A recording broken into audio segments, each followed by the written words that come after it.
Hello, and welcome to our free monthly information session. In this video, we're going to be talking about the First Home Savings Account. I'm Jacqueline Van Horn,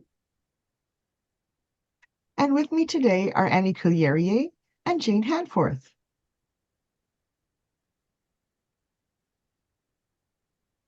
So who qualifies for the first-time home buyer's savings account? First-time home buyer is someone who's between the ages of 18 and 71. They must intend to occupy the home as their principal residence within 1 year of buying or building it. First-time home buyer, defined by CRA, is someone who did not at any time in the calendar year or preceding 4 calendar years live in a qualifying home located in Canada as their principal place of residence that they owned and or their spouse or common law partner owned. New Canadians without a social insurance number also qualify. They can use their temporary tax number. They must have a written agreement to buy or build a qualifying home before October 1st of the year following the year of withdrawal of funds. Contributions can be made in 5 calendar years, and the start of the program begins the date the account is opened. You can contribute a maximum of $8,000 per year for 5 years with a $40,000 lifetime limit. The maximum amount you can carry over year to year is $8,000, making the maximum contribution in any one calendar year $16,000. And just like your RRSP contributions, you get a dollar-for-dollar tax break. So if you contribute $8,000, you get a tax deduction of $8,000. The participation period, as I said, begins once an account is open. You can have the account for a maximum of 15 years. The principal and the interest must be used no later than December 31st after the 15th anniversary. Now, this can be a useful tax strategy even if you're not planning to purchase a home. You can open an account, let it accumulate interest, and then you get to roll $40,000 into your RRSP after 15 years. To avoid deregistration of your FHSA, which would trigger taxes, you're normally required to submit a request to transfer the proceeds on or before the FHSA cessation date. Unlike an RRSP, there is no waiting period before making a withdrawal. You can open an FHSA, get that tax advantage, and take the money out as soon as the following day if you're planning to purchase a home in the near future.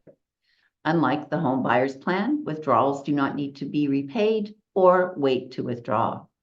And both spouses can take advantage of these programs and double their down payment. Now let's talk taxes. Contributions to your FHSA are tax deductible. You have tax-free withdrawals, and there is no tax on the investment gains as long as it's used for the purchase of a home.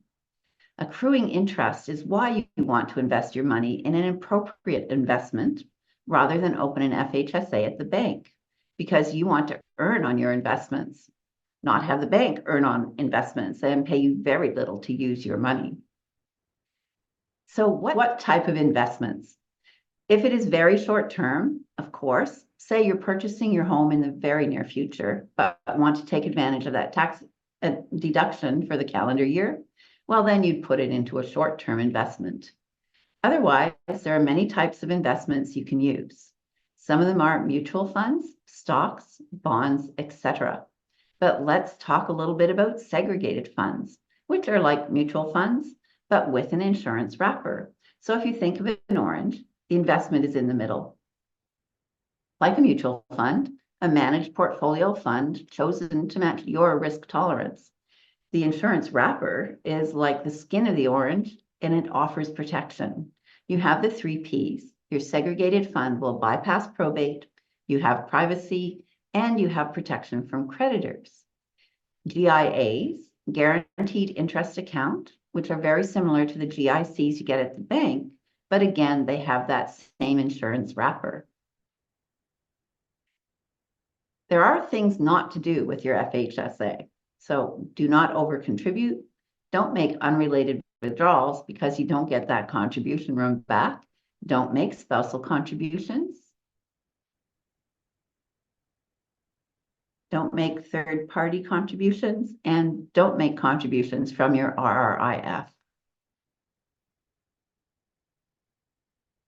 Now, let's compare the first home savings account and the home buyer's plan. Both are for a first home purchase, and you can combine the two to create a larger down payment. So contribution limits, the FHSA is $40,000. The home buyer's plan is $35,000. Withdrawal limits, the FHSA has no limit. You can withdraw your $40,000 and all the interest it has earned. The home buyer's plan, on the other hand, has a limit of $35,000. Repayment is not required for the FHSA, but repayment is required for the home buyer's plan. You have 15 years to complete the repayment, or it will be added to your taxable income.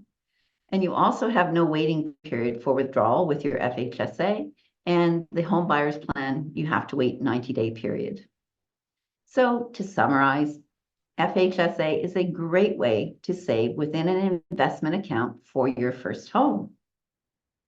Thank you very much, Jane. That was very informative. So thank you for joining us. And if you have any questions, please reach out to the person who shared this video with you, and they would be happy to help you. And please join us next time on March 3rd for a more in-depth look at segregated funds.